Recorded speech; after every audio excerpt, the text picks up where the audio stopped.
ध्यान में नहीं रखते हैं। अगर एक लहर चली गई तो वे अगली लहर की खोज करते हैं और खुद को पोजीशन में कर लेते हैं। ज्यादातर लोगों के लिए यह मुश्किल इसलिए होता है क्योंकि जो पॉपुलर नहीं है वो खरीदना उनके लिए डरावना होता है। डरपोक इन्वेस्टर उस भेड़ के झुंड की तरह होते हैं जो भीड़ के साथ ही चलती है, या उनका लालच उन्हें उस समय अंदर लाता है जब समझदार इन्वेस्टर प्रॉफिट कमाकर बाहर जा चुके होते हैं।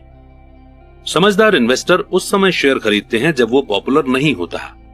वे जानते हैं कि वे खरीदते समय प्रॉफिट कमाते हैं, बेचते समय नहीं। वे धीरज से इंतजार करते हैं। जैसा मैंने कहा, वे मार्केट की टाइमिंग को ध्यान में नहीं रखते हैं। किसी तैरने वाले की तरह वे भी अगली बड़ी लहर के लिए खुद को पोजीशन कर लेते हैं। ये इनसाइडर ट्रेडिंग या अंदरूनी सौदेबाजी है। इनसाइडर ट्रेडिंग लीगल और इलीगल दोनों तरह की होती है, पर किसी भी तरह से देखें ये इनसाइडर ट्रेडिंग ही है। फर्क सिर्फ इतना होता है कि आप अंदर से कितनी दूरी पर हैं।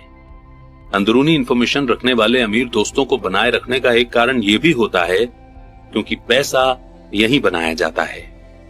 ये इंफॉर्मेशन के बेसिस पर बनाया जाता है। आप अगले उछाल के बारे में जान लेते हैं, एंटर कर लेते हैं और अगले गिराव के पहले बाहर निकल आते हैं। मैं ये नहीं कहता कि इसे इलीगल तरीके से करें, पर मैं ये जरूर कहता हूं कि आपको जानकारी जितनी जल्दी मिलेगी, आप उतने ही कम रिस्क में उतना ही ज्यादा प्रॉफिट कमा पाएंगे। दोस्त इसीलिए होते हैं और यही फाइनेंशियल बुद्धि भी है। नंबर 4, किसी फॉर्मूले के एक्सपर्ट बन जाएं और फिर एक नया फॉर्मूला सीख लें। जल्दी सीखने की ताकत। ब्रेड बनाने के लिए हर बेकर का एक फॉर्मूला होता है, चाहे वो उसके दिमाग में ही क्यों ना हो। यही पैसा बनाने के बारे में भी सही है। इसीलिए पैसे को अक्सर डो भी कहा जाता है। डो यानी कि गुथा हुआ आटा जिससे हम रोटी बनाते हैं या ब्रेड बनाते हैं। हम में से ज्यादातर लोगों ने यह कहावत सुनी है कि आप वो हैं जो आप हैं। मैं इसी कहावत को दूसरी तरह से कहना चाहूंगा। मैं कहता हूं कि आप वो बनते हैं जो आप पढ़ते हैं। दूसरे शब्दों में, आप सावधान रहें कि आप क्या पढ़ रहे हैं, क्या सीख रहे हैं, क्योंकि आपका दिमाग इतना ज्यादा ताकतवर है कि आप जिस चीज के बारे में सीखेंगे आप वही बन जाएंगे। एग्जाम्पल के तौर पर, अगर आप कुकिंग सीखते हैं तो आप कुक बन जाते हैं। अगर आप कुक नहीं बनना चाहते हैं तो आपको कोई और टॉपिक पढ़ना चाहिए।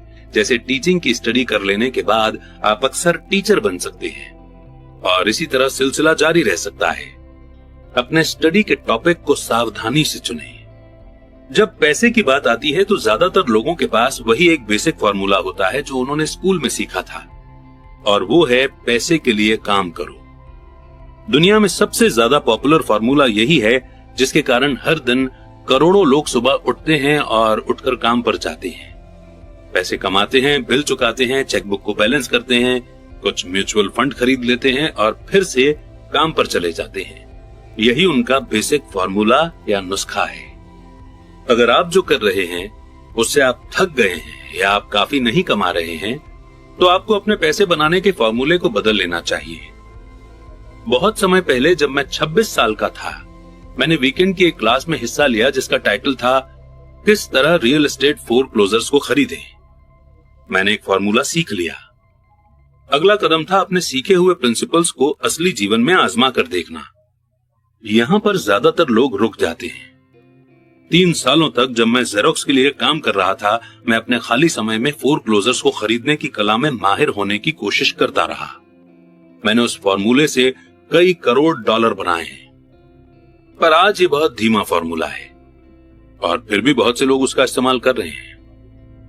एक बार मैं उस फॉर्मूले का एक्सपर्ट बन गया तो मैं दूसरे फॉर्मूलों की खोज करने लगा। कई क्लासेस में मुझे कोई नई जानकारी सीधे रूप में नहीं मिली, पर मैंने हमेशा कुछ न कुछ नया जरूर सीखा। मैंने ऐसी बहुत सी क्लासेस में हिस्सा लिया है जो सिर्फ डेरिवेटिव्स डील्स के लिए ऑर्गेनाइज की गई थी और कमोडिटी कॉन्शियस बार्गेन करने वालों के लिए और अराजकतावादियों के लिए ऑर्गेनाइज क्लासेस में भी गया हूं। मैं अपने दायरे से पूरी तरह बाहर पहुंच गया था और एक ऐसे कमरे में था जहां न्यूक्लियर फिजिक्स और स्पेस साइंस के एक्सपर्ट्स की भीड़ थी, पर मैंने वहां बहुत कुछ सीखा जिससे मेरा स्टॉक और रियल एस्टेट इन्वेस्टमेंट ज्यादा मीनिंगफुल और फायदेमंद बन गया। ज्यादातर जूनियर कॉलेज और कम्युनिटी कॉलेज में फाइनेंशियल प्लानिंग या ट्रेडिशनल इन्वेस्टमेंट को खरीदने के तरीकों पर क्लासेस ऑर्गेनाइज की जाती हैं। शुरुआत करने के लिए यह बहुत अच्छी जगह है, तो मैं हमेशा एक ज्यादा तेज फॉर्मूले की खोज करता रहता हूं। इसी कारण नियमित रूप से मैं एक दिन में जितना कमा लेता हूं, उतना कमाने में लोगों को पूरी जिंदगी लग जाएगी। एक और बात, आज की तेजी से बदल रही दुनिया में आप कितना जानते हैं ये ज्यादा इंपॉर्टेंट नहीं रह गया है, क्योंकि अक्सर आज आप जितना जानते हैं वो पुराना हो चुका है। इंपॉर्टेंट ये है कि आप कितनी तेजी से सीखते हैं। ये आर्ट अनमोल है। ज्यादा तेज फॉर्मूले ढूंढने में ये बहुत काम आती है। पैसे के लिए कड़ी मेहनत करना एक पुराना फॉर्मूला है जो बाबा आदम के जमाने में पैदा हुआ था। नंबर 5, खुद को सबसे पहले सैलरी दें। खुद पर डिसिप्लिन की ताकत। अगर आप खुद पर काबू नहीं रख पाते तो अमीर बनने की कोशिश भी ना करें। आपको इसके पहले मरीन कॉर्प्स या किसी धार्मिक संस्था में जाना चाहिए ताकि आपको खुद पर काबू रखना आ जाए। इस बात का कोई मतलब नहीं है कि इन्वेस्ट करें, पैसा कमाएं और उसे फूंक दें। खुद पर डिसिप्लिन की कमी के कारण ही करोड़ों डॉलर की लॉटरी जीतने वाले लोग जल्द ही दिवालिया हो जाते हैं। ये खुद पर डिसिप्लिन की कमी ही है जिससे सैलरी बढ़ने पर लोग तुरंत मार्केट जाकर नई कार खरीद लेते हैं या फॉरेन टूर पर निकल जाते हैं। ये कहना मुश्किल है कि 10 स्टेप्स में से कौन सा ज्यादा इंपॉर्टेंट है, पर सभी स्टेप्स में से इस स्टेप की विशेषता सबसे मुश्किल है। अगर ये आप में पहले से ही मौजूद न हो तो मैं तो ये भी कहना चाहूंगा कि खुद पर डिसिप्लिन की कमी की वजह ही वो सबसे बड़ा कारण है जो लोगों को 3 ग्रुप में बांटता है: अमीर, गरीब और मिडिल क्लास। सीधे तरीके से कहें तो जिन लोगों में सेल्फ एस्टीम कम होता है और जो फाइनेंशियल प्रेशर को ज्यादा सहन नहीं कर पाते, वे कभी अमीर नहीं बन सकते। और कभी नहीं का मतलब होता है कभी नहीं। जैसा मैंने पहले बताया था, मैंने अपने अमीर डैडी से यह लेसन सीखा था कि दुनिया आपको इधर उधर धकेलेगी। दुनिया लोगों को इधर उधर धकेलती है तो इसलिए नहीं क्योंकि बाकी लोग गुंडे होते हैं, बल्कि इसलिए क्योंकि आप में कंट्रोल और डिसिप्लिन की कमी होती है। जिन लोगों में टॉलरेट करने की शक्ति की कमी होती है, वे अक्सर उन लोगों का शिकार हो जाते हैं जिनमें सेल्फ डिसिप्लिन होता है। मैं जिन बिजनेस क्लास में पढ़ाता हूं, वहां मैं लोगों को लगातार ये याद दिलाता हूं कि वे अपने प्रोडक्ट या सर्विस पर अपना ध्यान फोकस ना करें, बल्कि मैनेजमेंट की कला पर फोकस करें। अपना खुद का बिजनेस शुरू करने के लिए 3 मेन मैनेजमेंट स्किल्स हैं। नंबर 1, कैश फ्लो का मैनेजमेंट। नंबर 2, लोगों का मैनेजमेंट। नंबर 3, पर्सनल समय का मैनेजमेंट। मैं ये कहूंगा कि ये 3 स्किल्स सिर्फ बिजनेस शुरू करने वालों के ही नहीं, बल्कि सभी के काम की हैं। ये तीनों आपके लाइफस्टाइल में इंपॉर्टेंट रोल निभाती हैं। इंसान के रूप में, परिवार के मेंबर के रूप में, बिजनेस में, किसी चैरिटेबल ऑर्गेनाइजेशन में, शहर या देश में। ये सभी स्किल्स सेल्फ डिसिप्लिन को साधने से बढ़ जाती हैं। मैं खुद को सबसे पहले पैसे दें इस प्रिंसिपल को हल्के से नहीं लेता। जॉर्ज क्लासन की book the richest man in Babylon, इसमें खुद को सबसे पहले पे करें का स्टेटमेंट सबसे पहले आया था। इस बुक की करोड़ों कॉपी बिक चुकी हैं, पर हालांकि करोड़ों लोग इस जबरदस्त जुमले को दोहराते हैं, पर बहुत ही कम लोग इस सलाह को फॉलो करते हैं। जैसा मैंने कहा है कि फाइनेंशियल एजुकेशन नंबर 1 पढ़ने की काबिलियत देती है और नंबर 1 कहानी बता देती है। किसी आदमी के इनकम स्टेटमेंट और बैलेंस शीट को देखकर मैं तुरंत ही देख सकता हूं कि जो लोग खुद को सबसे पहले पे करें के प्रिंसिपल्स का राग अलापते रहते हैं, वे दरअसल इसे कितना फॉलो करते हैं। एक बार फिर हम ऐसे लोगों के फाइनेंशियल स्टेटमेंट्स की तुलना करेंगे जो खुद को सबसे पहले पे करते हैं और जो ऐसा नहीं करते। इसके लिए कैश फ्लो की समझ जरूरी है, जिससे कहानी बताई जाती है। ज्यादातर लोग नंबर देखते हैं और कहानी को अनदेखा कर देते हैं। अगर आप सचमुच कैश फ्लो की ताकत को समझना शुरू कर देते हैं तो आपको जल्द ही ये पता चल जाएगा कि कहां गड़बड़ी है और 90% लोग क्यों जिंदगी भर कड़ी मेहनत करते रहते हैं और इसके बाद उन्हें सोशल सिक्योरिटी जैसे गवर्नमेंट की मदद की जरूरत क्यों होती है। जो आदमी खुद को सबसे पहले पे करता है, हर महीने अपने मंथली खर्चों को चुकाने से पहले वे अपने एसेट वाले कॉलम में पैसा डालते हैं। हालांकि करोड़ों लोगों ने क्लासन की बुक पढ़ी है और खुद को सबसे पहले पे करे का प्रिंसिपल समझा है, पर हकीकत में वे खुद को सबसे आखिर में पे करते हैं। अब मैं आप में से उन लोगों की चीख पुकार सुन सकता हूं जो अपने बिल्स को सबसे पहले चुकाने में गंभीरता से विश्वास करते हैं, और मैं ये भी सुन सकता हूं कि सभी जिम्मेदार लोग अपने बिल समय पर चुकाते हैं। मैं ये नहीं कहता कि आप गैर जिम्मेदार हो जाएं या अपने बिल ना चुकाएं। मैं सिर्फ ये कहता हूं कि आप वही करें जो ये बुक आपको सिखाती है, यानी खुद को सबसे पहले पैसा दें। ऐसा आदमी जो हर एक को पहले चुकाता है, आखिर में एक्सपेंसेस, टैक्स, किराया, खाना, उसके पास अक्सर कुछ नहीं बचता। मेरी पत्नी और मेरे पास कई बुक कीपर्स, अकाउंटेंट्स और बैंकर हैं, जिन्हें शुरू में हमारे खुद को सबसे पहले पैसा दे प्रिंसिपल से बहुत प्रॉब्लम होती थी। इसका कारण यह है कि ये फाइनेंशियल प्रोफेशनल भी दरअसल वही करते हैं जो जनता करती है, यानी खुद को सबसे आखिर में पैसा देते हैं। वे बाकी लोगों को सबसे पहले पैसा देते हैं। मेरे जीवन में ऐसे भी महीने आए हैं जब किन्हीं कारणों से मेरा कैश फ्लो मेरे बिल से काफी कम रहा है, फिर भी मैंने खुद को ही सबसे पहले पैसा दिया है। मेरे अकाउंटेंट और बुक कीपर चीखने लगे, वे आपके पीछे पड़ जाएंगे, आपको जेल भी हो सकती है, आप अपनी क्रेडिट रेटिंग बिगाड़ लेंगे, वे लोग बिजली काट देंगे। मैंने फिर भी सबसे पहले खुद को ही पैसा दिया। आप पूछेंगे क्यों? क्योंकि the richest man in Babylon की कहानी इसी बारे में है, खुद पर डिसिप्लिन की ताकत और सहन शक्ति के बारे में। इसे बोलचाल की भाषा में जिगरा भी कह सकते हैं। जैसा मेरे अमीर डैडी ने मेरे जॉब के पहले महीने में मुझे बताया था कि ज्यादातर लोग दुनिया की ठोकरें सहन करते रहते हैं। पैसे वसूलने वाला आता है और आप या तो पैसे चुकाओ, वरना तो आप उसे पैसे दे देते हैं और खुद को पैसे नहीं देते हैं। एक सेल्स क्लर्क कहता है कि आप इसे अपने चार्ज कार्ड में डाल दें।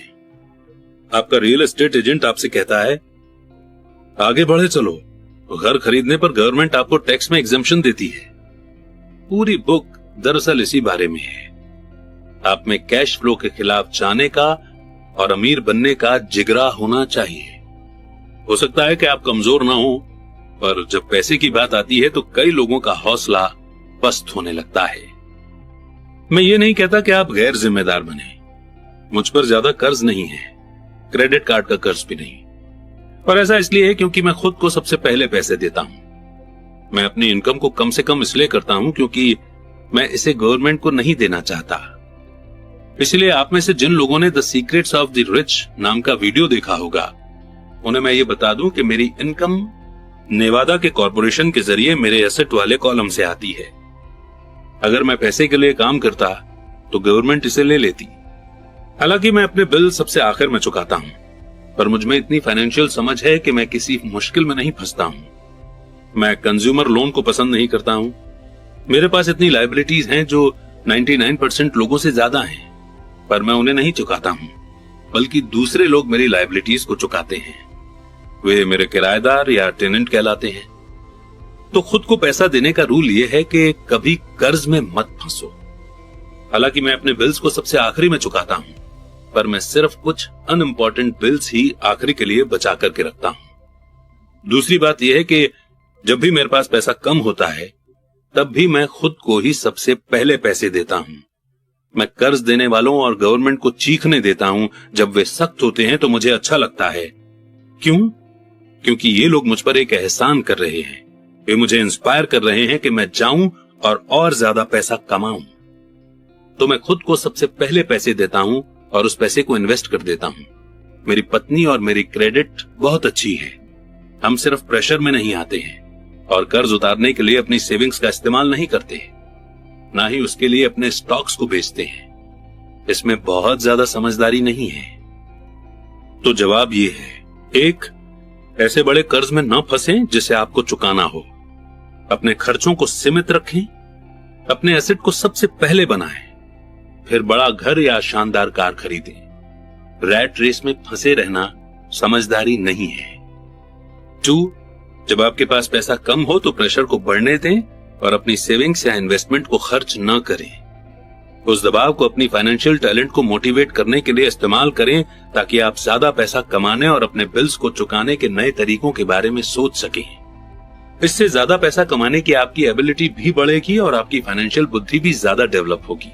मैं कई बार फाइनेंशियल भट्टी में तपा हूं, पर मैंने अपने दिमाग का इस्तेमाल करके ज्यादा इनकम हासिल की है और यह ध्यान रखा है कि मेरे एसेट वाले कॉलम को कोई नुकसान ना पहुंचे। मेरा बुक कीपर चीखने लगा और बचाव के लिए छुप गया, पर मैं उस तरह का सिपाही था जो किले की रक्षा के लिए लड़ रहा था। गरीब लोगों की आदतें भी गरीब होती हैं। एक आम बुरी आदत है सेविंग्स में से पैसे निकाल लेना। अमीर लोग जानते हैं कि सेविंग्स को ज्यादा पैसा कमाने के लिए इस्तेमाल किया जाता है, न कि बिल्स चुकाने के लिए। मैं जानता हूं कि मुश्किल लगता है, पर जैसा मैंने कहा, अगर आप अंदर से सख्त नहीं हैं तो दुनिया आपको इधर से उधर धकेलेगी। अगर आप फाइनेंशियल प्रेशर पसंद ना करते हो तो एक ऐसा फॉर्मूला खोज लें जो आपके लिए कारगर साबित हो। एक अच्छा फॉर्मूला यह होगा कि खर्च कम किए जाएं, पैसे को बैंक में रखा जाए, ज्यादा इनकम टैक्स चुकाया जाए, सेफ म्यूचुअल फंड्स खरीदे जाएं और एवरेज बने रहने की कसम खाई जाए। पर ये खुद को सबसे पहले पे करें प्रिंसिपल्स को तोड़ देता है। हम इंफॉर्मेशन के युग में रह रहे हैं। इंफॉर्मेशन बेशकीमती है। एक अच्छा ब्रोकर आपको इंफॉर्मेशन तो देगा ही, आपको एजुकेट करने के लिए समय भी देगा। मेरे पास कई ब्रोकर हैं जो मेरे लिए ऐसा करने के इच्छुक हैं। कुछ ने मुझे तब सिखाया है जब मेरे पास बहुत कम पैसा था या बिल्कुल भी पैसा नहीं था, और मैं आज भी उनके साथ हूं। मैं ब्रोकर को जितना पैसा देता हूं वो मेरे द्वारा उसकी इंफॉर्मेशन से कमाए गए पैसों से बहुत छोटा हिस्सा होती है। मैं इसे पसंद करता हूं जब मेरा रियल एस्टेट ब्रोकर या स्टॉक ब्रोकर बहुत पैसा कमाता है, क्योंकि इसका आमतौर पर यह मतलब होता है कि मैंने भी बहुत सा पैसा कमाया है। एक अच्छा ब्रोकर मुझे पैसे कमाने की जानकारी देने के अलावा मेरा समय भी बचाता है। जैसे उस समय जब मैंने खाली जमीन के टुकड़े को $9,000 में खरीदा था और तुरंत इसे $25,000 में बेच दिया ताकि मैं अपने लिए जल्दी से कार खरीद सकूं। ब्रोकर आपके मार्केट की आंख और कान है। वे हर रोज वहां होते हैं और इसलिए मेरी वहां कोई जरूरत नहीं होती। उसके बजाय मैं गोल्फ खेल सकता हूं। इसके अलावा जो लोग खुद ही अपना घर बेचते हैं उनके लिए खुद के समय की कोई खास कीमत नहीं होती। मैं कुछ पैसे बचाने के चक्कर में अपना समय क्यों खराब करूं, जबकि इस समय को मैं ज्यादा पैसा कमाने और अपने करीबी लोगों के साथ रहने में इस्तेमाल कर सकता हूं। मुझे बहुत मजेदार लगता है कि इतने ज्यादा गरीब और मिडिल क्लास लोग रेस्टोरेंट में खराब सर्विस के बावजूद 15 से 20% तक टिप देते हैं और ब्रोकर को 3 से 7% देने में आनाकानी और शिकायत करते हैं। वे खर्च वाले कॉलम के लोगों को टिप देते हैं और असेट वाले कॉलम के लोगों को टिप देने से कतराते हैं। ये फाइनेंशियल समझदारी नहीं है। सभी ब्रोकर एक जैसे नहीं होते। दुर्भाग्य से ज्यादातर ब्रोकर सेल्समैन होते हैं। मैं तो ये कहूंगा कि रियल एस्टेट के सेल्समैन सबसे बुरे होते हैं। वे बेचते हैं पर उनके पास खुद बहुत कम या बिल्कुल भी रियल एस्टेट नहीं होता। घर बेचने वाले ब्रोकर और इन्वेस्टमेंट बेचने वाले ब्रोकर में बहुत बड़ा फर्क होता है। ये स्टॉक, बॉन्ड, म्यूचुअल फंड और बीमा ब्रोकर के बारे में भी सही है जो खुद को फाइनेंशियल प्लानर कहते हैं। किसी परियों की कहानी की तरह ही आप एक राजकुमार खोजने के लिए बहुत से मेंढकों को चूमते हैं। पुरानी कहावत को याद कीजिए, अगर आपको एनसाइक्लोपीडिया की जरूरत हो तो एनसाइक्लोपीडिया बेचने वाले से ना पूछें। जब मैं किसी प्रोफेशनल का इंटरव्यू लेता हूं तो पहले मैं ये पता करता हूं कि उसके पास खुद कितनी पर्सनल प्रॉपर्टी या स्टॉक है और वो कितना % टैक्स दे रहा है। यही मेरे टैक्स अटॉर्नी और मेरे अकाउंटेंट के बारे में भी मैं करता हूं। मेरे पास एक अकाउंटेंट है जो अपने काम से काम रखती है। उसका पेशा हालांकि अकाउंटिंग है, पर उसका काम यानी कि बिजनेस रियल एस्टेट का है। मेरे पास एक अकाउंटेंट था जो एक छोटा सा बिजनेस अकाउंटेंट था, पर उसके पास रियल एस्टेट बिल्कुल नहीं थी। मैंने अकाउंटेंट बदल लिया क्योंकि हम एक बिजनेस को पसंद नहीं करते थे। ऐसा ब्रोकर खोजें जो आपके बेस्ट इंटरेस्ट को ध्यान में रखता हो। कई ब्रोकर आपको एजुकेट करने के लिए समय निकालेंगे और वे आपके द्वारा खोजा गया बेस्ट एसेट साबित हो सकते हैं। बस उदार रहें और वे भी आपके प्रति उदार रहेंगे। अगर आप उनके कमीशन में कटौती करने के बारे में ही सोचते रहेंगे तो वे आपके आसपास क्यों रहना चाहेंगे। ये प्योर और सिंपल सा लॉजिक है। जैसा मैंने पहले कहा था कि मैनेजमेंट स्किल्स में से एक लोगों का मैनेजमेंट भी है। कई लोग सिर्फ ऐसे लोगों को मैनेज कर पाते हैं जो उनसे कम स्मार्ट हों और जिन पर उनकी सत्ता हो, जैसे किसी ऑफिस में जूनियर। कई second rate manager second rate के मैनेजर्स ही बने रहेंगे और उन्हें कभी तरक्की नहीं मिलेगी, क्योंकि वे ये तो जानते हैं कि नीचे वालों के साथ कैसे काम किया जाता है, पर वे ये नहीं जानते कि ऊपर वालों के साथ कैसे काम किया जाता है।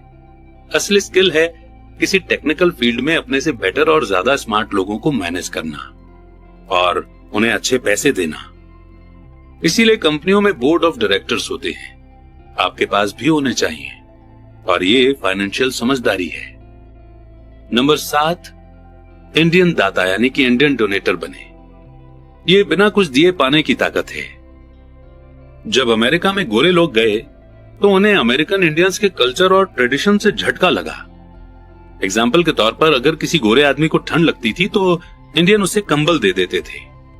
गोरे लोग इसे तोहफा समझ लेते थे, और जब इंडियन कंबल वापस मांगता था तो उन्हें बहुत बुरा लगता था। इंडियंस को भी बुरा लगता था जब उन्हें यह पता चलता था कि गोरे कंबल वापस नहीं करना चाहते थे। इस तरह इंडियन दाता यानी कि इंडियन डोनेटर फ्रेज पैदा हुआ, एक छोटी सी कल्चरल नासमझी के कारण।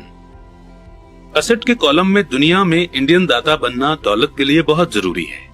पॉलिश्ड इन्वेस्टर का पहला सवाल यह होता है, मेरा पैसा मुझे कितनी जल्दी वापस मिल जाएगा।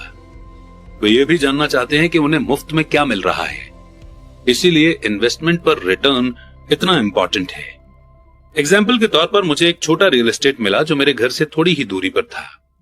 बैंक $60,000 चाहती थी और मैंने $50,000 की बोली लगाई, जो उन्होंने सिर्फ इसलिए स्वीकार कर ली क्योंकि बोली के साथ $50,000 का चेक भी लगा हुआ था। उन्होंने ये महसूस किया कि मैं गंभीर था। ज्यादातर इन्वेस्टर कहेंगे कि आप अपना बहुत सा पैसा फंसा नहीं रहे हैं, कैश पर लोन लेना ज्यादा बेहतर नहीं होता? इसका जवाब है, इस मामले में बिल्कुल नहीं। मेरी इन्वेस्टमेंट कंपनी ठंड के महीनों में इसे वैकेशन रेंटल के रूप में इस्तेमाल करती है। जब मौसमी पक्षी एरिजोना से आते हैं और इसे 4 महीनों के लिए $2,500 किराए पर दे देती है। बाकी के 8 महीनों में इसका किराया सिर्फ $1,000 होता है। मेरा पैसा लगभग 3 सालों में वापस आ गया था। अब मैं इस प्रॉपर्टी का मालिक हूं जो हर महीने मेरी इनकम बढ़ाती रहती है। यही स्टॉक के बारे में किया जाता है। अक्सर मेरा ब्रोकर मुझे सलाह देता है कि मैं किस कंपनी के स्टॉक में काफी पैसा लगाऊं, क्योंकि उसके विचार से वो कंपनी कोई ऐसा कदम उठाने वाली है जिससे उसके शेयर में तेजी आ जाएगी, जैसे कोई नया प्रोडक्ट मार्केट में लाने वाली है। मैं अपने पैसे को 1 हफ्ते से लेकर 1 महीने तक लगाए रखता हूं। जब शेयर की कीमतें बढ़ती हैं, फिर मैं अपने प्रिंसिपल अमाउंट को निकाल लेता हूं और बाजार के उतार चढ़ाव से बेफिक्र हो जाता हूं, क्योंकि मेरा प्रिंसिपल अमाउंट वापस आ चुका है और दूसरे एसेट पर काम करने के लिए तैयार है। इस तरह मेरा पैसा जाता है और फिर बाहर आ जाता है और मैं एक ऐसे एसेट का मालिक बन जाता हूं जो एक तरह से मुझे मुफ्त में मिलता है। ये सच है कि मैंने कई मौकों पर पैसा खोया भी है, पर मैं उतने ही पैसों से खेल खेलता हूं जितने का नुकसान मैं सहन कर सकता हूं। मैं ये कहूंगा कि एवरेज 10 इन्वेस्टमेंट पर मुझे 2 या 3 में बहुत फायदा होता है, जबकि 5 या 6 में कोई प्रॉफिट एंड लॉस नहीं होता, और 2 या 3 में मैं घाटा भी खाता हूं। पर मैं अपने नुकसान को उसी पैसे तक सीमित कर लेता हूं जो मेरे पास उस समय होते हैं। जो लोग रिस्क से नफरत करते हैं वे अपने पैसे को बैंक में रख देते हैं और लॉन्ग टर्म में उनकी सेविंग्स कुछ नहीं से बेहतर ही होती हैं। पर आपको अपना पैसा वापस निकालने में बहुत लंबा समय लग जाता है और ज्यादातर मामलों में तो आपको इसके साथ कुछ भी मुफ्त नहीं मिलता है। पहले तो वे टोस्टर दिया करते थे, पर आजकल ऐसा बहुत ही कम होता है। मेरे हर इन्वेस्टमेंट पर एक न एक चीज मुफ्त होनी चाहिए। एक छोटा रियल एस्टेट, एक मिनी स्टोरेज, खाली जमीन का टुकड़ा, घर, स्टॉक, शेयर्स या ऑफिस बिल्डिंग, और रिस्क भी लिमिटेड होना चाहिए। इस टॉपिक पर इतनी ज्यादा किताबें लिखी जा चुकी हैं, मैं इसमें नहीं जाना चाहूंगा। मैकडॉनल्ड के मशहूर रे क्रॉक हैमबर्गर फ्रेंचाइजी इसलिए नहीं बेचते थे क्योंकि उन्हें हैमबर्गर से प्यार था, बल्कि इसीलिए क्योंकि उन्हें उस फ्रेंचाइजी के साथ आने वाला रियल एस्टेट मुफ्त मिलता था। तो समझदार इन्वेस्टर्स को इंटरेस्ट के रेट से ज्यादा चीजों का ध्यान रखना चाहिए। आपका पैसा वापस मिल जाने पर आपके पास क्या एसेट आता है, ये भी इंपॉर्टेंट है। यही फाइनेंशियल समझदारी है। नंबर 8, एसेट से लग्जरी की चीजें खरीदी जाती हैं।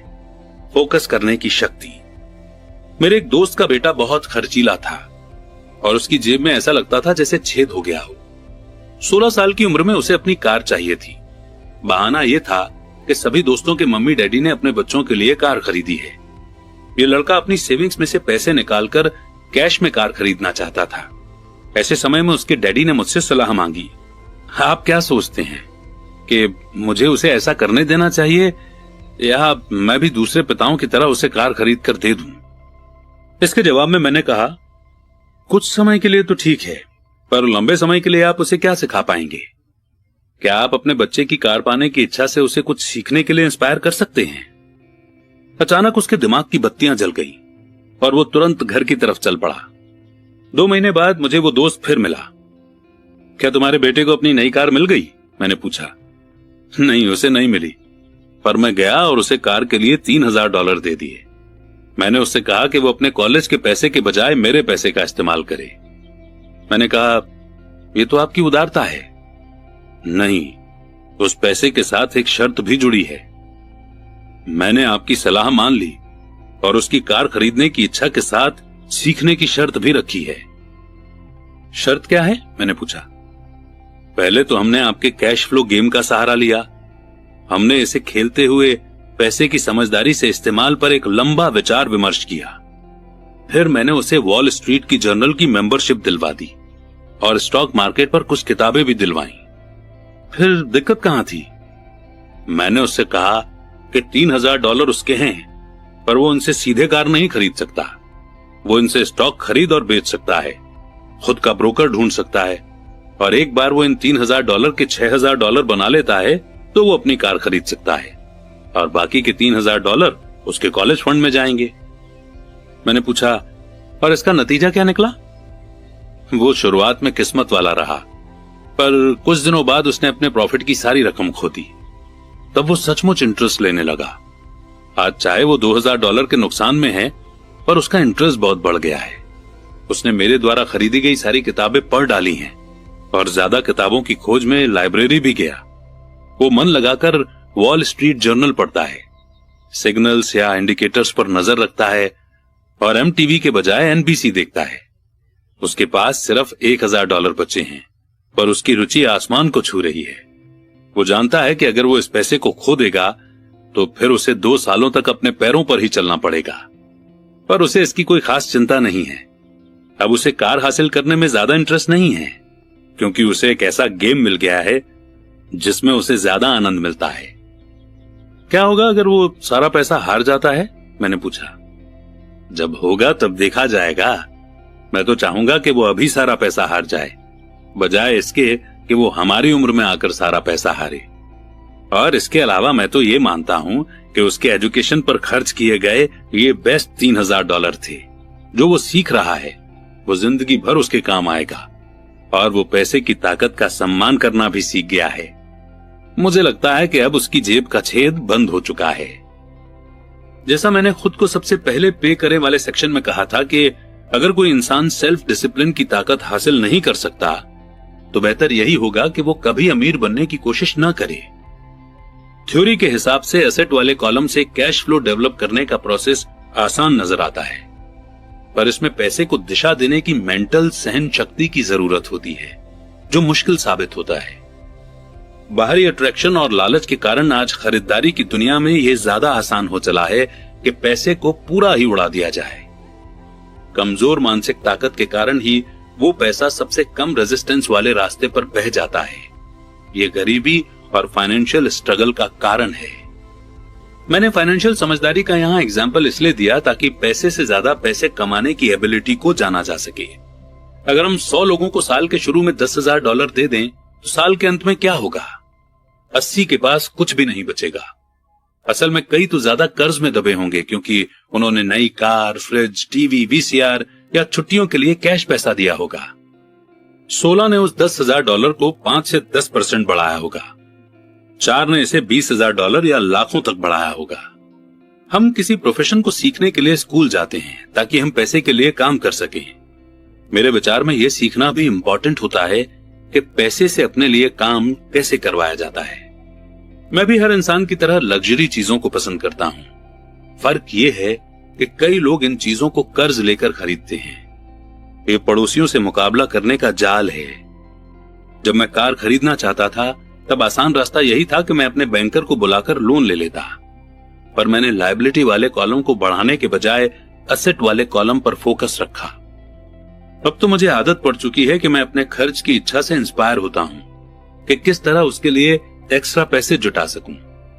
आजकल अक्सर हम अपनी मनचाही चीजों को खरीदने के लिए लोन लेने पर फोकस करते हैं और पैसा बनाने पर ध्यान नहीं लगाते। ये रास्ता कुछ समय के लिए तो आसान है, पर लंबे समय में ये बहुत मुश्किल साबित होता है। ये एक ऐसी बुरी आदत है जो हम में इंसानों के रूप में और देश के रूप में भी है। याद रखें कि आसान रास्ते अक्सर मुश्किल बन जाते हैं और मुश्किल रास्ते अक्सर आसान बन जाते हैं। जितनी जल्दी आप खुद को और अपने करीबी लोगों को पैसे के रूलर के रूप में ट्रेन कर लेंगे, उतना ही आपके लिए बेहतर होगा। पैसा बहुत बड़ी ताकत है। दुर्भाग्य से लोग पैसे की ताकत को अपने खिलाफ इस्तेमाल करते हैं। अगर आप में पैसे की समझ कम है तो पैसा आपके ऊपर राज करेगा। ये आपसे ज्यादा स्मार्ट होगा। अगर पैसा आपसे ज्यादा स्मार्ट बन जाएगा तो आप इसके लिए जिंदगी भर काम करते रहेंगे। पैसे के ऊपर राज करने के लिए आपको इससे ज्यादा स्मार्ट बनना होगा। फिर पैसा वही करेगा जो आप इससे कहेंगे। यह आपकी आज्ञा का पालन करेगा। इसके गुलाम होने के बजाय आप इसके मालिक होंगे। यही फाइनेंशियल समझदारी है। नंबर 9, हीरो की जरूरत। मिथक यानी कि झूठी बात की ताकत। जब मैं छोटा था तब मैं विली मेज, हैक आयरन और योगी बेरा का बहुत बड़ा फैन था। वे मेरे आदर्श थे। लिटिल लीग खेल रहे बच्चे के रूप में मैं उनकी तरह होना चाहता था। मैंने उनके बेसबॉल कार्ड भी संभाल कर रखे थे। मैं उनके बारे में सब कुछ जान लेना चाहता था। मैं उनके बारे में सभी स्कोर जानता था, उनके बैटिंग का एवरेज, उन्हें मिलने वाले पैसे और वे किस तरह से बड़े हुए, सब कुछ। मैं सब कुछ इसलिए जानना चाहता था क्योंकि मैं उनके जैसा बनना चाहता था। 9 या 10 साल की उम्र में जब बेसबॉल खेलने के लिए मैं मैदान पर जाता था तो मैं नहीं जाता था, बल्कि मेरे रूप में योगी या हैंक मैदान पर उतरते थे। ये सीखने के सबसे पावरफुल तरीकों में से एक है जो हम बड़े होने के बाद खो देते हैं। हम अपने हीरोज को खो देते हैं। हम अपने नौसिखिएपन को खो देते हैं। आज मैं अपने घर के पास छोटे बच्चों को बास्केटबॉल खेलते देखता हूं। कोर्ट पर वे छोटे जॉनी नहीं होते हैं। वे तो माइकल जॉर्डन, सर चार्ल्स या क्लाइड होते हैं। आइडियल हीरोज को कॉपी करना नॉलेज पाने का सच्चा और पावरफुल तरीका है। और इसलिए जब ओजी सिम्पसन की तरह का हीरो बदनाम होता है तो इतनी चीख पुकार मचती है। ये किसी कोर्ट केस से ज्यादा होता है। एक आइडियल हीरो को खो देना होता है। एक ऐसा इंसान जिसकी तरह बनने का सपना लोग बचपन से संजोए थे और वे जिसकी पूजा करते थे। अचानक हमें उस इंसान को अपनी जिंदगी से निकालना पड़ता है। जब मैं बड़ा हो गया तो मेरे हीरो बदल गए। मेरे गोल्फ के हीरो बने पीटर जैकब्सन, फ्रेड कपल्स और टाइगर वुड्स। मैं उनके शॉट को कॉपी करता हूं और उनके बारे में सब कुछ पढ़ने की कोशिश करता हूं। मेरे हीरोज में Donald Trump, Warren Buffett, Peter lynch, George Soros और जिम रॉजर्स भी हैं। बड़ा हो जाने के बाद मैं उनके फिगर्स उसी तरह जानता हूं जिस तरह अपने बचपन में बेसबॉल हीरोज के फिगर्स जानता था। जब वॉरेन बफे इन्वेस्टमेंट करते हैं तो मैं उनको फॉलो करता हूं और मार्केट के बारे में, उनके नजरिए के बारे में सब कुछ पढ़ने की कोशिश करता हूं। मैं पीटर लिंच की बुक भी इसलिए पढ़ता हूं ताकि स्टॉक चुनने की उनकी टेक्निक को मैं समझ सकूं। मैं डोनाल्ड ट्रंप के बारे में इसलिए पढ़ता हूं ताकि ये जान सकूं कि वे किस तरह डील्स करते हैं। जिस तरह मैदान पर बेसबॉल के लिए बैटिंग करते जाते समय मैं खुद के रोल में नहीं था, उसी तरह जब मैं मार्केट में उतरता हूं या मैं कोई डील करता हूं तो मैं सबकॉन्शियसली ट्रंप की बहादुरी का अभिनय करता हूं। या जब मैं किसी ट्रेंड को एनालाइज करता हूं तो मैं उसे इस तरह देखता हूं जैसे पीटर लिंच ये काम कर रहे हों। आइडियल हीरो होने से हम अपनी हाईएस्ट टैलेंट के सोर्स का इस्तेमाल करते हैं, पर आइडियल हीरो हमें इंस्पायर करने से भी ज्यादा काम करते हैं। वे चीजों को ज्यादा आसान बना देते हैं। चीजें आसान दिखने के कारण हम भी उन्हीं की तरह बनना चाहते हैं। अगर वे ऐसा कर सकते हैं तो मैं भी ये कर सकता हूं। जब इन्वेस्टमेंट की बात आती है तो ज्यादातर लोग इसे बहुत मुश्किल समझते हैं। इसके बजाय उन्हें आइडियल हीरो की तलाश करनी चाहिए जो इसे आसान बना देते हैं। नंबर 10, सिखाओ और आपको हासिल होगा। देने की शक्ति। मेरे दोनों डैडी टीचर थे। मेरे अमीर डैडी ने मुझे ऐसा सबक सिखाया जो मेरे साथ जिंदगी भर चल रहा है, और वो सबक था परोपकार करना या देना। मेरे पढ़े लिखे डैडी ने अपने समय और ज्ञान के द्वारा दूसरों को बहुत दिया, पर शायद ही कभी अपना पैसा दिया हो। जैसा मैं बता चुका हूं कि वे कहा करते थे कि वे तभी देंगे जब उनके पास कुछ एक्स्ट्रा पैसा होगा, और उनके पास कभी भी एक्स्ट्रा पैसा नहीं होता था। मेरे अमीर डैडी ने पैसा भी दिया और एजुकेशन भी। वे देने के प्रिंसिपल में पक्का यकीन रखते थे। अगर आपको कुछ चाहिए तो आपको पहले कुछ देने की जरूरत है। वे हमेशा कहा करते थे कि जब उनका हाथ तंग होता था तब भी वे अपने चर्च या अपनी पसंदीदा चैरिटेबल ऑर्गेनाइजेशन को दान देते थे। अगर मैं आपके पास कोई विचार छोड़ना चाहता हूं तो वो ये विचार यही होगा कि जब आपको किसी चीज की कमी या जरूरत महसूस हो तो पहले उस चीज को दें, बाद में वो बाल्टियों में भरकर आपके पास लौट आएगी। ये पैसा, मुस्कुराहट, प्रेम, दोस्ती सभी के बारे में सही है। मैं जानता हूं कि कोई भी इंसान ऐसा नहीं करना चाहेगा, पर मैंने ऐसा किया है और इससे फायदा भी उठाया है। मैं विश्वास करता हूं कि लेने देने का प्रिंसिपल सही है और इसलिए मैं वही चीज देता हूं जो मैं पाना चाहता हूं। मुझे पैसा चाहिए इसलिए मैं पैसा देता हूं और ये कई गुना होकर मेरे पास वापस आ जाता है। मैं सेल्स बढ़ाना चाहता हूं इसलिए मैं किसी और आदमी की कोई चीज बेचने में मदद कर देता हूं और मेरी सेल्स बढ़ जाती है। अगर मैं अपने कॉन्टैक्ट बढ़ाना चाहता हूं और मैं किसी और के कॉन्टैक्ट बढ़ाने में मदद कर देता हूं और जादू की तरह मेरे भी कॉन्टैक्ट बढ़ जाते हैं। मैंने सालों पहले एक कहावत सुनी थी, भगवान को कुछ नहीं चाहिए पर इंसान को देना चाहिए। मेरे अमीर डैडी अक्सर कहा करते थे, गरीब लोग अमीरों से ज्यादा लालची होते हैं। उन्होंने इसे समझाते हुए कहा था कि अगर कोई इंसान अमीर है तो वो दूसरों द्वारा चाही गई कुछ चीज दे रहा है। मेरे जीवन में, मेरे तमाम सालों में जब भी मैंने पैसे की कमी या जरूरत महसूस की है तो मैंने पहले अपने दिल को टटोला है कि मैं क्या चाहता हूं और फिर इसे देने का फैसला किया है, और जब मैंने दिया है तो ये हमेशा मेरे पास वापस लौटा है। ये मुझे उस आदमी की कहानी याद दिलाता है जो सर्दियों की ठंडी रात में लकड़ियां लेकर बैठा है और पास में ही धीमे धीमे जल रहे चूल्हे पर चिल्ला रहा है, जब तुम मुझे गर्मी दोगे तब मैं कुछ लकड़ियां तुम्हारे अंदर डालूंगा।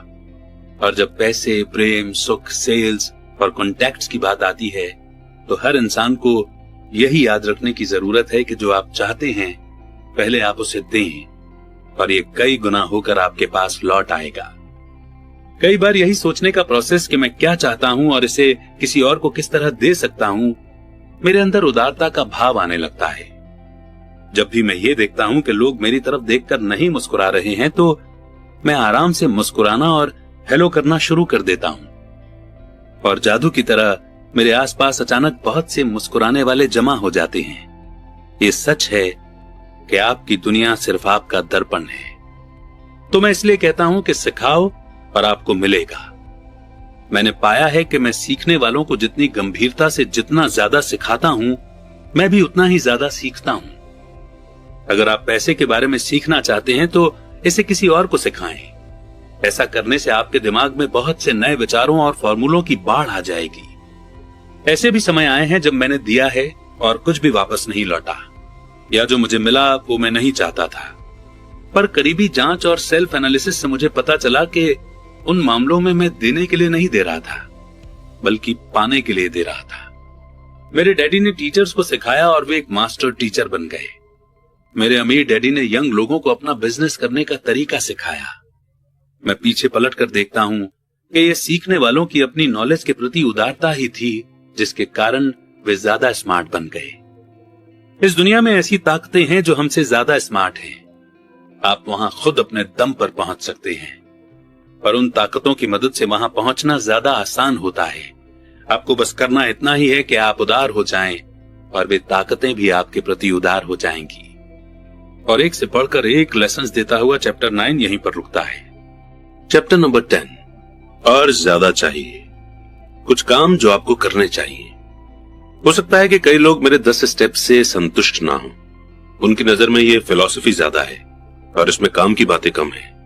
मैं मानता हूं कि फिलॉसफी भी उतनी ही इंपॉर्टेंट है जितनी की काम की बातें हैं। ऐसे कई लोग हैं जो सोचने के बजाय करना चाहते हैं, और ऐसे लोग भी हैं जो सोचते हैं पर करते कुछ नहीं है।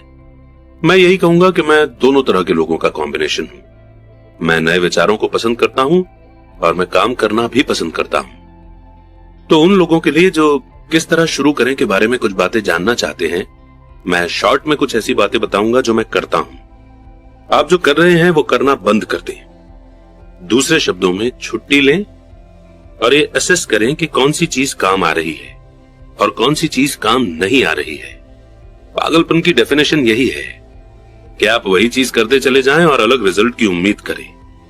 जो कामयाब नहीं हो रहा है वो करना बंद कर दें और कुछ नया करने की खोज करें। नए आइडियाज की तलाश करें। नए इन्वेस्टमेंट के विचारों के लिए मैं किताबों की दुकान में जाता हूं और अलग अलग और अनूठे सब्जेक्ट्स पर किताबें ढूंढता हूं। मैं उन्हें फॉर्मूलों का नाम देता हूं। मैं कैसे करे किताबें उस फॉर्मूले के लिए खरीदता हूं जिसके बारे में मैं कुछ भी नहीं जानता। एग्जाम्पल के लिए मैंने एक किताब की दुकान में जोएल मॉस्कोविट्ज की किताब द 16% सॉल्यूशन देखी। मैंने वो बुक खरीदी और पढ़ डाली। तुरंत काम करो। अगले गुरुवार को मैंने बिल्कुल वही किया जो बुक में कहा गया था। मैंने हर स्टेप बुक के अनुसार उठाया था। वकीलों के ऑफिसों या बैंकों में मैंने रियल एस्टेट के डील्स के साथ भी यही किया है। ज्यादातर लोग तुरंत स्टेप नहीं उठाते हैं, या वे एक तरह से इस बात का इंतजार करते हैं कि कोई आएगा और उन्हें बताएगा कि उनके द्वारा सीखा गया नया फॉर्मूला गलत है और उसे फॉलो करना बिल्कुल बेकार है। मेरे पड़ोसी ने मुझे बताया कि मेरा 16% का फॉर्मूला क्यों बेकार है। बहरहाल मैंने उसकी बात पर इसलिए ध्यान नहीं दिया क्योंकि उसने ऐसा कभी करके नहीं देखा था। किसी ऐसे इंसान को खोजें जिसने वो किया हो जो आप करना चाहते हैं। उन्हें लंच पर ले जाएं, उनसे टिप्स लें, बिजनेस की बारीकियां समझें। अपने 16% के सर्टिफिकेट्स के लिए मैं काउंटी टैक्स ऑफिस गया और मैंने वहां पर काम करने वाली गवर्नमेंट एम्प्लॉय को खोजा। मैंने पाया कि वो भी इनमें इन्वेस्ट करती है। तुरंत ही मैंने उसे लंच पर इनवाइट किया। उसने एक्साइटेड होकर मुझे समझा दिया कि इसे कैसे करना है और उसने अपना पूरा ज्ञान मेरे सामने परोस दिया। लंच के बाद उसने पूरे दिन मुझे वे जगह दिखाई जहां मैं इस तरह की डील कर सकता था।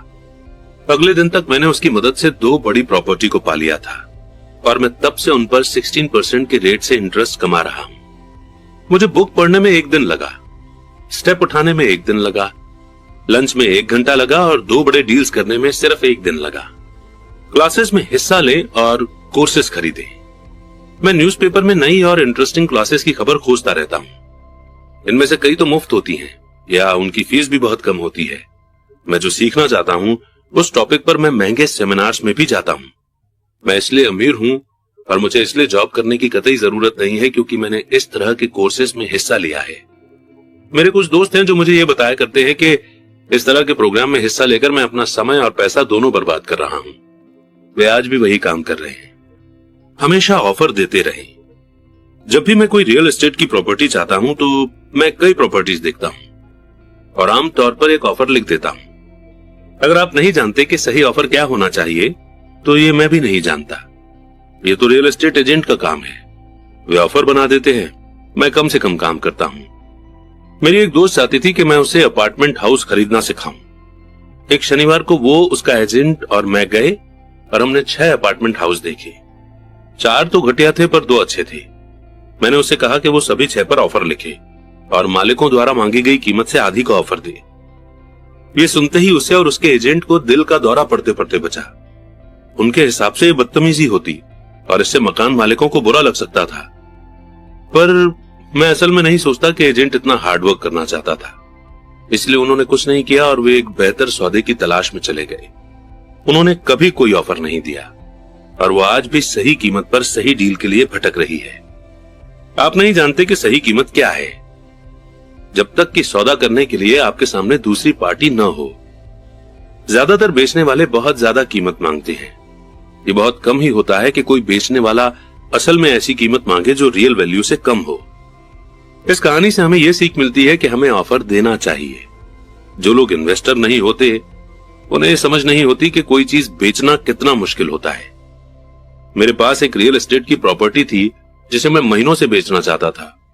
मैंने किसी भी चीज का स्वागत किया होता, मुझे इस बात से कोई फर्क नहीं पड़ता कि कीमत कितनी कम थी। अगर मुझे 10 जानवरों का भी ऑफर किया होता तो मैं खुश हो गया होता। ऑफर की कीमत से नहीं, बल्कि इस बात से कि कोई तो मेरी प्रॉपर्टी में रुचि रखता है। इसके जवाब में मैं पूरे के पूरे जानवर के फॉर्म को हासिल करने की कोशिश करता। तो ये खेल इस तरह से खेला जाता है। खरीदने और बेचने का यह खेल बड़ा मजेदार होता है। इस बात का हमेशा ध्यान रखें। यह मजेदार है और यह सिर्फ एक खेल है। ऑफर देते रहें, कोई तो कभी हां कहेगा। और मैं हमेशा अपने ऑफर के बचाव के लिए एक लाइन डाल देता हूं।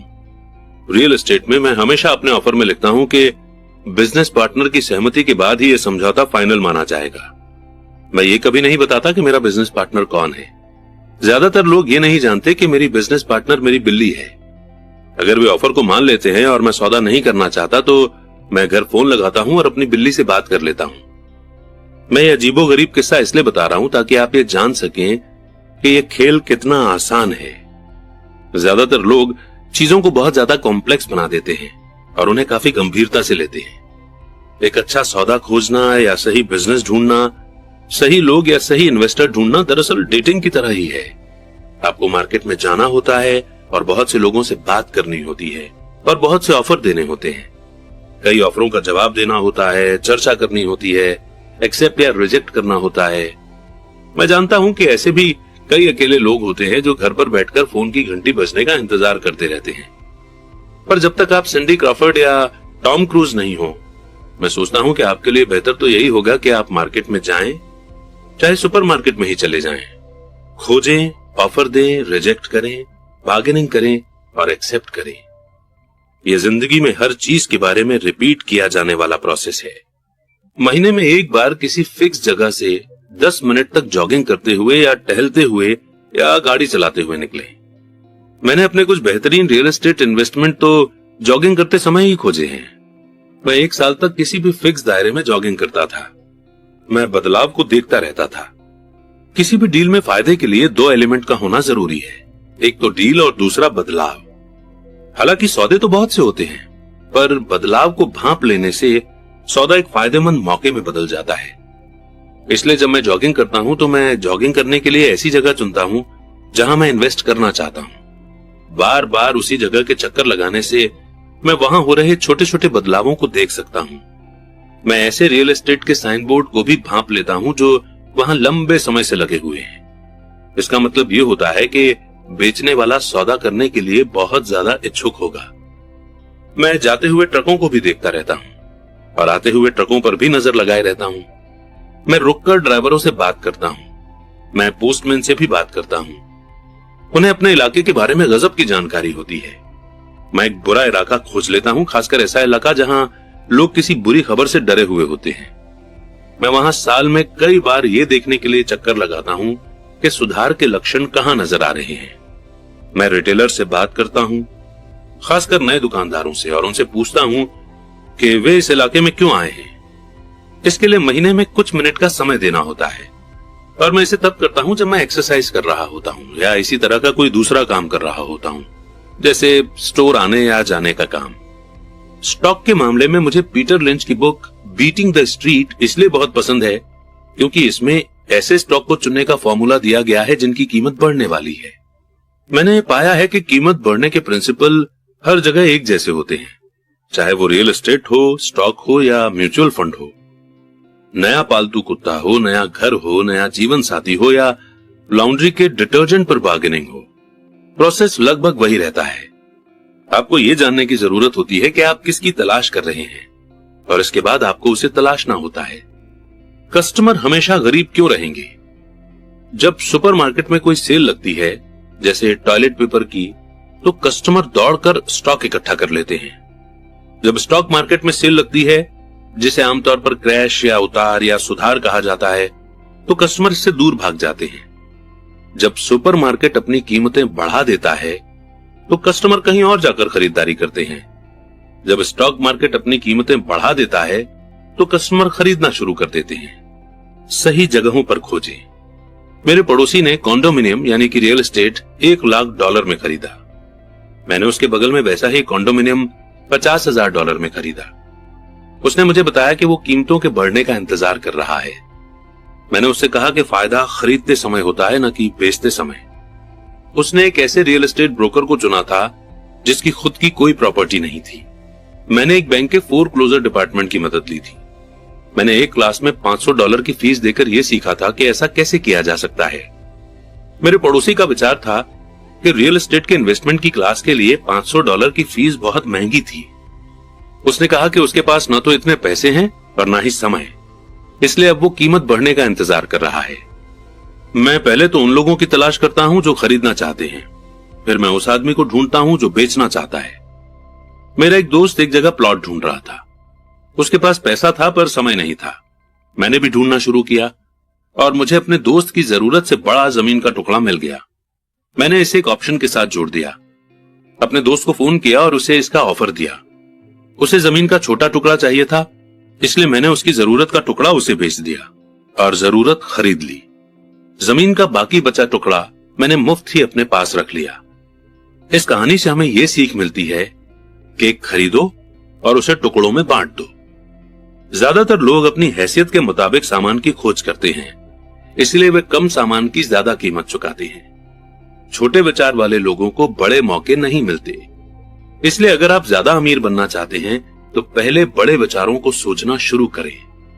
दुकानदार ज्यादा सामान खरीदने वालों को डिस्काउंट देते हैं, और वे ऐसा इसलिए करते हैं क्योंकि ज्यादातर बिजनेसमैन ज्यादा खर्च करने वाले लोगों को पसंद करते हैं। अगर आप भी कम खर्च करते हो तो भी आपको हमेशा बड़े विचारों को ही सोचना चाहिए। जब मेरी कंपनी को कंप्यूटर खरीदने थे तो मैंने अपने बहुत से दोस्तों से फोन पर पूछा कि क्या उन्हें भी कंप्यूटर खरीदना है। हम सब मिलकर कई डीलरों के पास गए और एक बढ़िया डील कर ली, क्योंकि हमें बहुत से कंप्यूटर खरीदने थे। मैंने यही शेयरों के साथ भी किया है।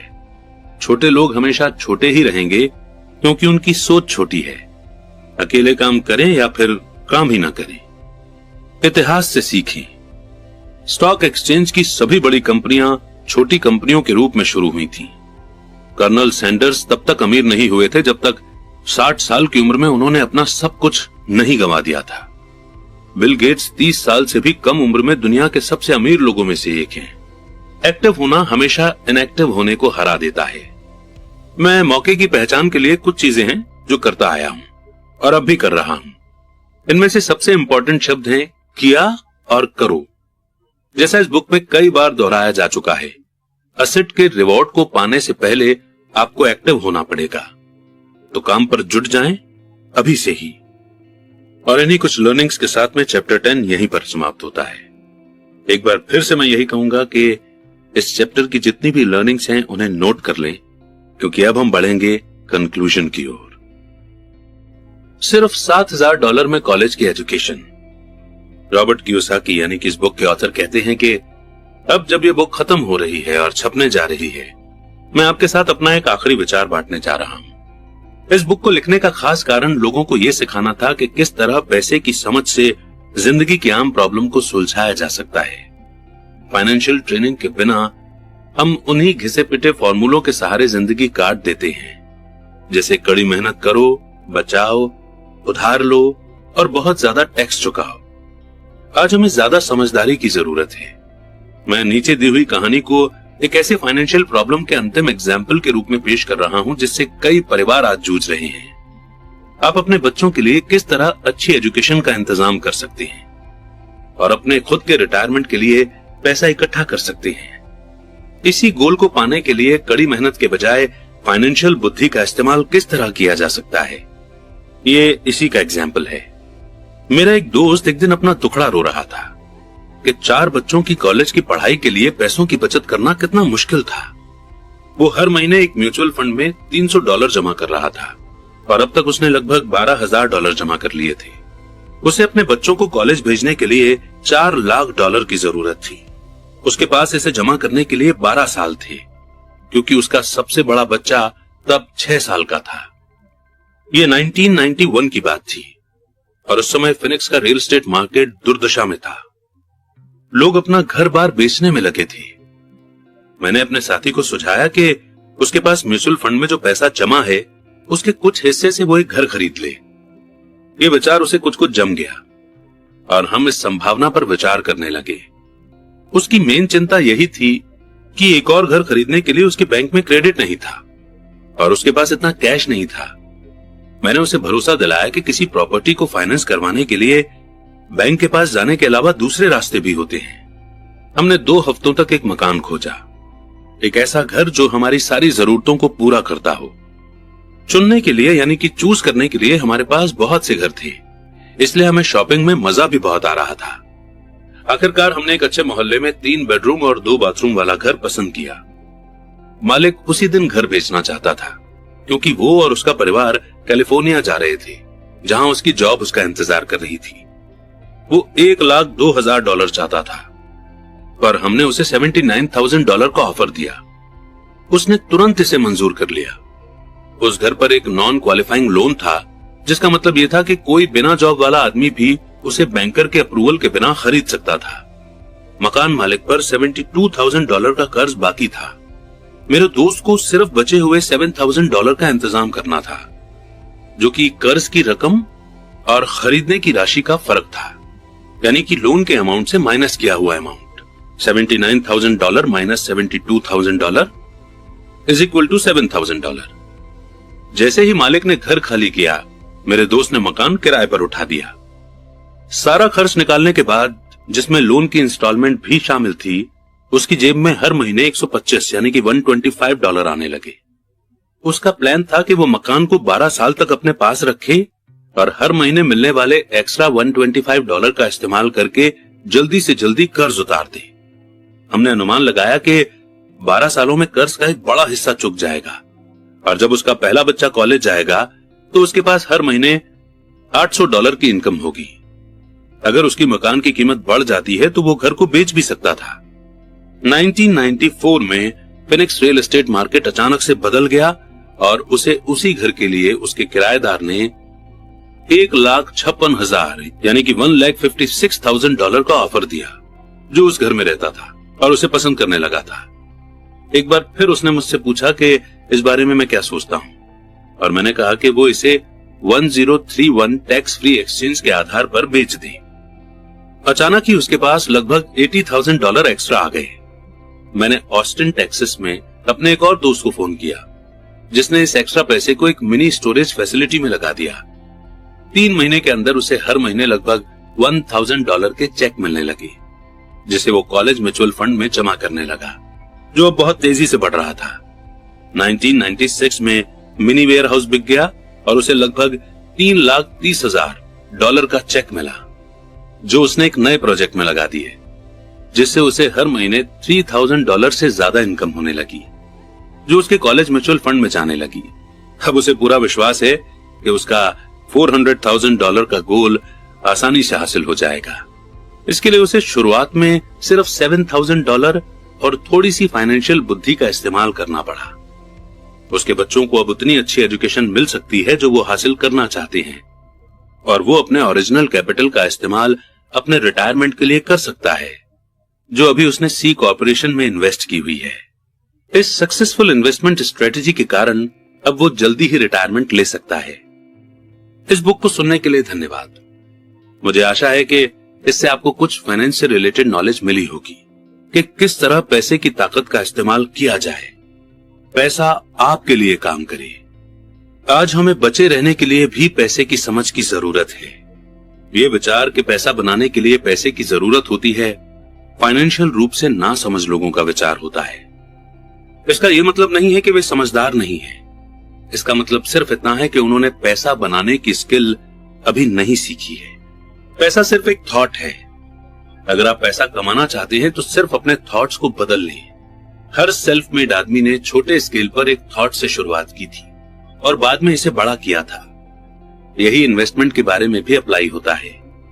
शुरू करने के लिए सिर्फ कुछ डॉलर ही काफी हैं और बाद में इनसे बड़ी रकम बनाई जा सकती है। मैं ऐसे बहुत से लोगों से मिला हूं जो जिंदगी भर किसी बड़ी डील के पीछे भागते रहते हैं या बड़ी डील के लिए बहुत सा पैसा जुटाते रहते हैं, पर मेरी नजर में यह मूर्खता है। ज्यादातर मैंने नासमझ इन्वेस्टर्स को अपना बड़ा अंडा एक ही कॉन्ट्रैक्ट में लगाते हुए और इस कारण उन्हें तेजी से बर्बाद होते हुए देखा है। वे अच्छे काम करने वाले हो सकते हैं, वे अच्छे सिटीजन हो सकते हैं, पर वे अच्छे इन्वेस्टर नहीं थे। पैसे के बारे में एजुकेशन और बुद्धि इंपॉर्टेंट है। जल्दी शुरुआत करें, कोई बुक खरीदें, किसी सेमिनार में जाएं, प्रैक्टिस करें, छोटी शुरुआत करें। मैंने 6 साल से भी ज्यादा कम समय में $5,000 को $10 लाख की प्रॉपर्टी में बदला है, जिससे हर महीने $5,000 यानी कि $5,000 का कैश फ्लो आता है। पर मैंने ये बचपन से सीखा है। मैं आपको सीखने के लिए इसलिए एनकरेज करता हूं क्योंकि ये इतना मुश्किल नहीं है। दरअसल एक बार आपको इसकी लत पड़ जाए तो आपके लिए ये आसान हो जाएगा। मैं समझता हूं कि मैंने अपना मैसेज बहुत क्लियर तरीके से पहुंचा दिया है। आपके हाथ में क्या है, इस बात का फैसला इस बात से होता है कि आपके दिमाग में क्या है। पैसा सिर्फ एक थॉट है। एक बहुत बढ़िया बुक है थिंक एंड ग्रो रिच। इसका टाइटल ये नहीं है कि कड़ी मेहनत कीजिए और अमीर बनिए। ये सीखें कि किस तरह आप पैसे से अपने लिए कड़ी मेहनत करवा सकते हैं और आपकी जिंदगी किस तरह ज्यादा आसान और सुखद हो सकती है। आज इस बात की जरूरत है कि आप सेफ गेम खेलने के बजाय स्मार्ट बने और अपनी बुद्धि का इस्तेमाल करें। रॉबर्ट कियोसाकी का एक एजुकेशनल कमर्शियल। 3 तरह की इनकम। अकाउंटिंग की दुनिया में 3 अलग अलग तरह की इनकम होती है। एक अर्न्ड इनकम, दूसरा पैसिव इनकम और तीसरा पोर्टफोलियो इनकम। जब मेरे असली डैडी ने मुझसे कहा था स्कूल जाओ, अच्छे नंबर लाओ और एक सिक्योर जॉब खोजो, तो वे मुझे यह सुझाव दे रहे थे कि मैं अर्न्ड इनकम के लिए काम करूं। जब मेरे अमीर डैडी ने कहा अमीर लोग पैसे के लिए काम नहीं करते, वे पैसे से अपने लिए काम करवाते हैं, तो वे पैसिव इनकम और पोर्टफोलियो इनकम के बारे में बात कर रहे थे। ज्यादातर मामलों में पैसिव इनकम रियल एस्टेट के इन्वेस्टमेंट से हासिल होती है। पोर्टफोलियो इनकम पेपर एसेट से मिलती है। पेपर एसेट्स यानी कि स्टॉक, बॉन्ड और म्यूचुअल फंड। पोर्टफोलियो इनकम वो इनकम है जिससे बिल गेट्स दुनिया के सबसे अमीर आदमी बन गए। वे अर्न्ड इनकम के द्वारा अमीर नहीं बने। अमीर डैडी कहा करते थे अमीर बनने की चाबी है अर्न्ड इनकम को पैसिव इनकम और पोर्टफोलियो इनकम में जितनी जल्दी संभव हो सके बदलने की काबिलियत। वे कहते थे अर्न्ड इनकम पर टैक्स सबसे ज्यादा लगता है, सबसे कम टैक्स पैसिव इनकम पर लगता है। एक और कारण है कि आप अपने पैसे से अपने लिए कड़ी मेहनत करवाएं। गवर्नमेंट उस इनकम पर ज्यादा टैक्स लगाती है जिसके लिए आप कड़ी मेहनत करते हैं और उस इनकम पर कम टैक्स लगाती है जिसके लिए आपका पैसा कड़ी मेहनत करता है। अमीर डैडी कहा करते थे सच्चा इन्वेस्टर सिर्फ यही करता है कि वो अपनी अर्न्ड इनकम को पैसिव और पोर्टफोलियो इनकम में बदल ले। अगर आप ये जानते हैं कि आप क्या कर रहे हैं तो इन्वेस्ट करना रिस्की नहीं है। ये सिर्फ कॉमन सेंस की बात है। फाइनेंशियल आजादी की चाबी। फाइनेंशियल आजादी और ढेर सारी दौलत की चाबी है किसी इंसान की अपनी अर्न्ड इनकम को पैसिव इनकम और पोर्टफोलियो इनकम में बदलने की स्किल या काबिलियत। यही वो स्किल है जिसे माइक और मुझे सिखाने में मेरे अमीर डैडी ने इतना ज्यादा समय लगाया। उस एबिलिटी के कारण ही आज मेरी पत्नी किम और मैं फाइनेंशियल रूप से आजाद हैं और हमें काम करने की कोई जरूरत नहीं है। हम सिर्फ इसलिए काम करते हैं क्योंकि हमें काम करना अच्छा लगता है। आज हम एक रियल एस्टेट इन्वेस्टमेंट कंपनी के मालिक हैं जिससे हमें पैसिव इनकम मिलती है और हम पोर्टफोलियो इनकम के लिए शेयर मार्केट में आईपीओ या पर्सनल रूप से भाग लेते हैं। हमने अपनी पार्टनर शेरॉन लेक्टर के साथ मिलकर ये फाइनेंशियल इंटेलिजेंस कंपनी भी बनाई है जो बुक्स, टेप और गेम्स बनाती है और पब्लिश करती है। हमारे सभी एजुकेशनल प्रोडक्ट इस तरह बनाए गए हैं कि लोग वही सीख सकें जो मेरे अमीर डैडी ने मुझे सिखाया था। वे स्किल्स जिनके द्वारा अर्न्ड इनकम को पैसिव और पोर्टफोलियो इनकम में बदला जा सकता है। मेरे अमीर डैडी कहा करते थे एक सच्चा इन्वेस्टर ऊपर जाने वाली मार्केट और नीचे आने वाली मार्केट दोनों में ही पैसे कमा सकता है। उनके ज्यादा पैसे कमाने के कारणों में एक ये होता है कि उनमें ज्यादा कॉन्फिडेंस होता है। अमीर डैडी कहा करते थे उनमें ज्यादा कॉन्फिडेंस इसलिए होता है क्योंकि उन्हें हारने का डर कम होता है। दूसरे शब्दों में एवरेज इन्वेस्टर उतना ज्यादा पैसा इसलिए नहीं कमा पाता क्योंकि उसे पैसा गंवाने का डर होता है। और इसी मोड़ पर बिल्कुल प्रैक्टिकल नॉलेज देती हुई ये बुक यहीं पर समाप्त।